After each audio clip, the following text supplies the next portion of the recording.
السلام عليكم ورحمة الله وبركاته. ازيكم حبايب قلبي، عاملين ايه؟ يا رب تكونوا بخير وفي احسن حال.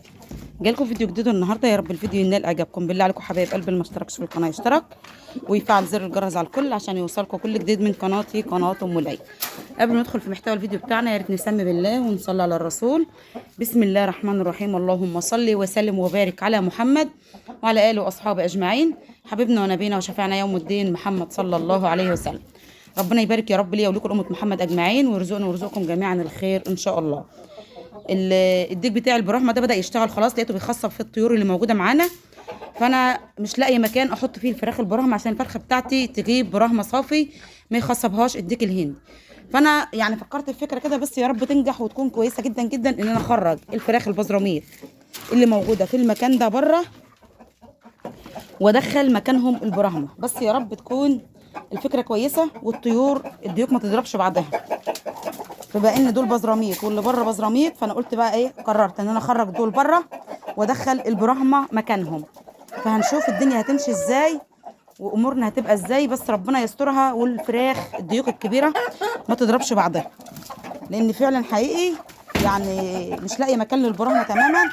فانا هشتغلهم بقى دلوقتي حالا. شايفين الديك البراهمه والديك الهندي هم اللي بداوا الحرب همت من الاول، فاحنا كده هناخد البراهمه. بس اصبر وانا قادره عليه.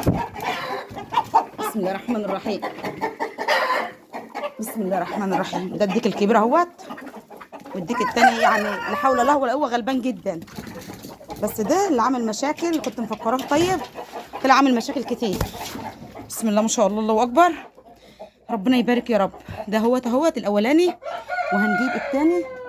الحرب هتبدا، الحرب هتبدا.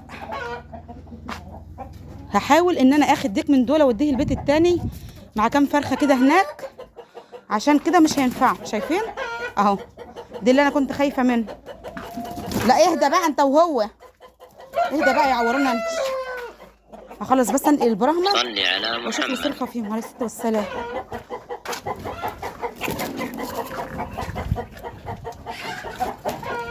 حرب اشتغلت وهيبهدلوا بعض.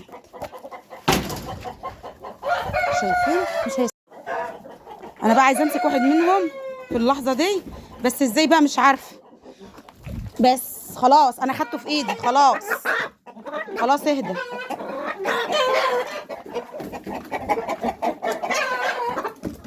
ادخله هنا لحد ما اخلص.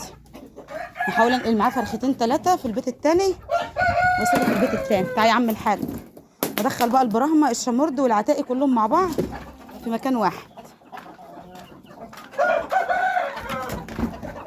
عشان بس الفرخه بتاعتي بتبيض وانا مش عارفه ان انا اتصرف معاها ازاي. تعالى يا عم الامور انت.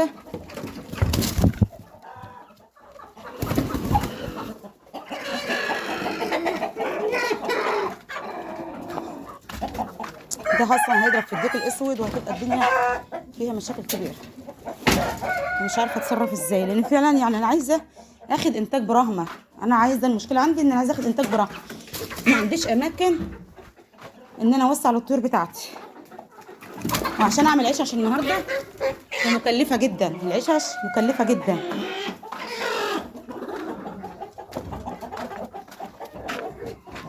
هكملهم بس ايه، همسكهم كلهم وانقلهم وهرجع لكم تاني. خلاص يا حبايبي، دخلت البراهمه همت الاربعه اللي هم الشمرد والثلاثه الكبار، الديكين والفرخه همت. بسم الله ما شاء الله. البيضه دي بتاعت الفرخه الساسو ديت محتمل تبقى بصفرين، فاحنا هنستبعدها نسلقها للبيت عندنا لانها كبيره وهتبقى بصفرين، فما ينفعش نحطها في الفقاسه. هشوفها هفرزها، لو لقيتها بصفرين هعملها، لقيتها بصفار واحد هحطها في الفقاسه ان شاء الله.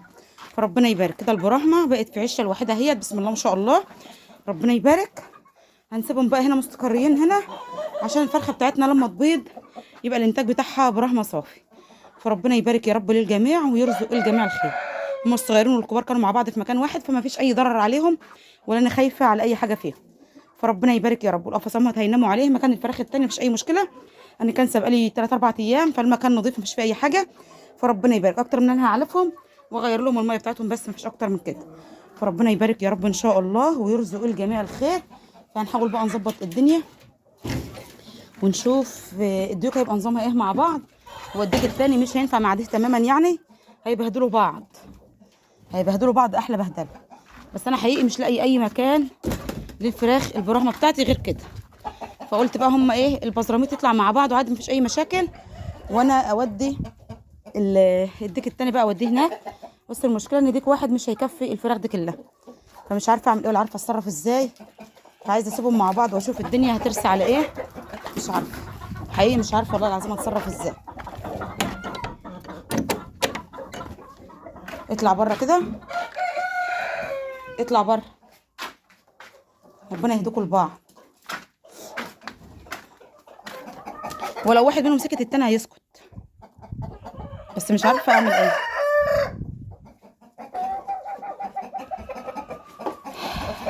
مش عارفه اعمل ايه. شوروا عليا يا جماعه، اعمل ايه في الموقف اللي انا فيه ده؟ نقعد بقى راقبهم كده لحد ما اشوف مين فيهم اللي هيكون ابن ناس ومحترم ومش هيضرب التاني. ده خدها من قصرها ومشى من جنب اهو. فمش عارفه هيتصرفوا ازاي مع بعض، هيتقابلوا مع بعض في المحطه ولا هيعملوا ايه ببعض؟ انا مش عارفه. انا بتمنى من الله ان هم ياخدوا على بعض عشان كميه الفراخ اللي موجوده كتيره. يعني ده معاه 8 والتاني معاه 6 او 7 شغالين. فرخه الهندي و6 برقبان، وفي فرخه فيومي صغيره بتبيض. يعني معاه كميه فراخ، معاه كميه فراخ. انا هشيل فرختين البلغاري كمان هدخلهم مع الفراخ البراهمه عشان ما يتبهدلوش بره. وده هسيبه مع الايه، دول هسيبهم الاثنين كده مع بعض، ربنا يهديهم ما عادوش يضربوا بعض. يمكن لما يلاقوا ميه وعلف ياكلوا ويشربوا وايه وما عادوش يؤذوا بعض. يعني هما كده دلوقتي 7 8 15 فرخه. ديك واحد مش هيكفيهم، لان الديك الاسمر زي ما انتم شايفين نايم ل 24 ساعه ما بيتحركش. فانا خايفه اشيل الديك اللي هو التاني الرصاصي في اسود ده، خايفه اشيله. دي ما يكفيش الفراخ وتبقى البيض مش مخصب. فمش عارفه اعمل ايه. هم اغلبيه اصلا الفراخ البزراميط اللي موجوده مع الديك دي ما بتبيضش. هم فرختين 3 اللي بيبيضوا بس. برضو ما فيش حاجه مضمونه ان انا اشتري الديك منهم واوديه البيت التاني، مش مضمونين. فالله المستعان بقى، ربنا يعيننا ويقوينا يا رب ان شاء الله. احنا عندنا حوالي 4 فرخات بزره جميزه او 5 موجودين عندنا حاليا. فان شاء الله ربنا ييسر، ولما يبداوا يشتغلوا معانا برضو هنحجز معاهم ديك هندي. على ما الفراخ الجميزه بتاعتنا الصغيره تكبر نبدا نعمل قطيع كبير على بعضه ان شاء الله. فربنا يبارك ليا ولكم ولأمة محمد أجمعين. فزي ما انتم شايفين هو المكان بره ليهم أحسن، والفاصل بيض هيرجع يبيض، لأن الفرخ بيقول لك جريني ولا تأكليني. يعني الفرخ عايز يجري مش عايز ياكل قد ما بيجري. فإن شاء الله يا ربنا يهديهم لبعض كده إن شاء الله، ويفضلوا كده. التقليب لهم في الشرب كده بيظبط الدنيا مع الفراخ، بيدوهم كالسيوم طبيعي جدا جدا، لأن مهما يكونوا محبوسين مش زي ما يكون بره. حتى لو انت مقدمه لهم الرعايه الكامله في قلب العشه جوه، سيبان الطيور في مكان واسع يكون فيه شرب، يكون فيه رمل زلط حاجات من دي او حمره، بيبقى حلو جدا جدا للطيور. فالطير عايز يجري اكتر ما ياكل. فانا سيبتهم اهوت ونزلتهم طلعتهم بره اهوت. فالله المستعان بقى، ربنا يهدهم لبعض. لو هيحاولوا ان هو يعني بس ايه طول النهار كده يبعدوا عن بعض وبالليل هيباتوا في المكان، هتبقى امورهم تمام مش هيأذوا بعض. يعني مجرد يوم واحد ما ياخدوا على بعض خلاص الدنيا هتبقى تمام. فالفراخ زي ما انتم شايفين حضراتكم اهو، بسم الله ما شاء الله. طول ما هم بيقلبوا في الشرب كده هم مبسوطين، عايزين يناموا في الشرب كده ويقلبوا. وكل واحده عارفه مكانها هتبيض فين فهتروح تبيض فيه. البوكس فيه طيور بتخش تبيض في البوكس اللي هناك ده اللي انا قلبه على جنبه ده، وفي طيور بتخش تبيض في الاوضه جوه. فان شاء الله ربنا يهديهم بس كده ان شاء الله. انا كنت شايله هم بس الفرخ البراهمه، فانا سكنتهم في العشه اللي كانت هناك دي، وادخل معاهم الفرختين البلغاري ادخلهم وياهم عشان بس ما يتبهدلوش بره، والديك ده ما يقعدش يخصب فيهم يبهدلهم، لان الديك ده دمه حر جدا جدا وصعب. فانا مش عايزاه يبهدل لي الفرختين البلغاري، فانا ادخلهم مع الفراخ البراهمه. منين ما يبشروا يكون انا قدرت اتصرف لهم في ديك برضو واعمل لهم مكان لوحدهم خاص بهم، ان هم يبقى ايه بلغاري برضو صافي. فربنا ييسر. انا عندي المكان واسع بس المشكله في الميزانيه. الميزانيه هي اللي ايه مقصره شويه. فعشان اعمل عشش عايزه مبلغ وقدره. انا عندي هنا مكان يعمل حوالي عن 5 عشش.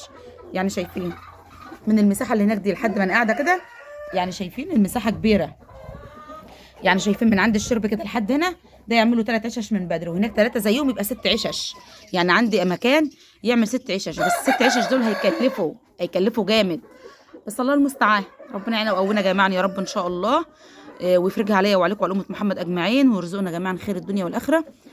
اقل حاجه يعني لو انا هقول مش هتصرف، ممكن تصرف لها 5 6000 جنيه هتصرف، لان الخشب غالي والسلك غالي وكل حاجه غاليه يا جماعه. يعني اقل عشه منهم ممكن تصرف لها 1000 جنيه.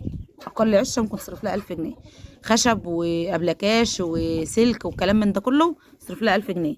دخلت في 6000 جنيه. الامر مش متاح لها تماما والله خالص دلوقتي.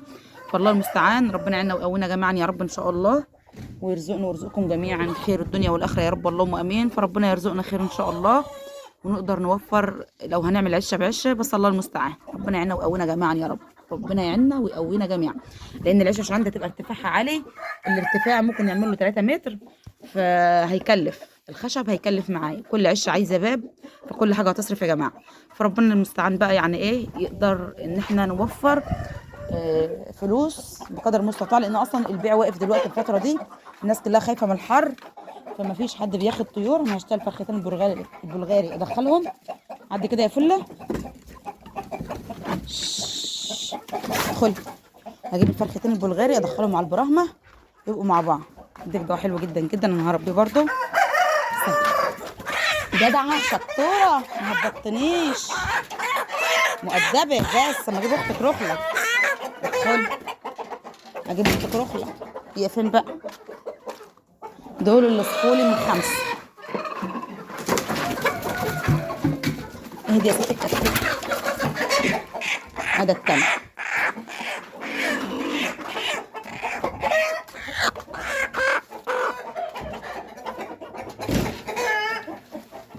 كده بقى العشه ديت اهيت، حطينا فيها البراهمه والبلغاري مع بعض اهو.